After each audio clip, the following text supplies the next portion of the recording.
Hello বন্ধুগণ, চলে এসেছি আপনাদের সামনে আরেকটি নতুন ভিডিও নিয়ে। তবে ভিডিওটা দেখতে থাকুন, ভিডিওটা স্ক্রল করে উপরে ঠেলে দিবেন না, কেননা মাটির কিছু জিনিসপত্র আমার আজকে প্রয়োজন। তাই রাজু আর আমি কিন্তু দুই ফ্যামিলি একসঙ্গে চলে এসেছি কুমোরপাড়া, যেখানে আমাদের কিন্তু মাটির সবকিছু জিনিস তৈরি করা হয়। সেই জায়গায় কিন্তু রাজু আর আমি চলে এসেছি। দেখুন, মাটির কিন্তু অনেক জিনিসপত্র কিন্তু তৈরি করে রাখা আছে, যেগুলো দেখতে ভীষণ সুন্দর লাগছে এবং ভীষণ আকর্ষণীয়। এই যে সামনে এগুলো দেখতে পাচ্ছেন, এগুলো কিন্তু আপনার সবই কিন্তু মাটির। যত জিনিসপত্র আপনার সামনে আছে সেগুলো কিন্তু সবই মাটির। এই যে মাটির জিনিসগুলো, এগুলো কাঁচা থাকতে আগুনে পোড়ানো হয়, আগুনে পোড়ানো এগুলো রাখা আছে আগুনে পুড়িয়ে।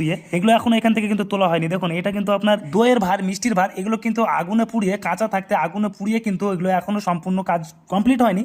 এগুলোকে এখানে পরিষ্কার করবে, তুলবে। এই যে ভিডিও সামনে যে বড় বড় পাত্রগুলো দেখতে পাচ্ছেন, মাটির হাঁড়াগুলো, এগুলো কিন্তু আপনার জল সংরক্ষণ করার জন্য। এগুলোতে কিন্তু বাড়িতে জল রেখে আর কিন্তু আমরা খাই, আর জলগুলো অনেক শীতল থাকে এবং ঠান্ডা থাকে।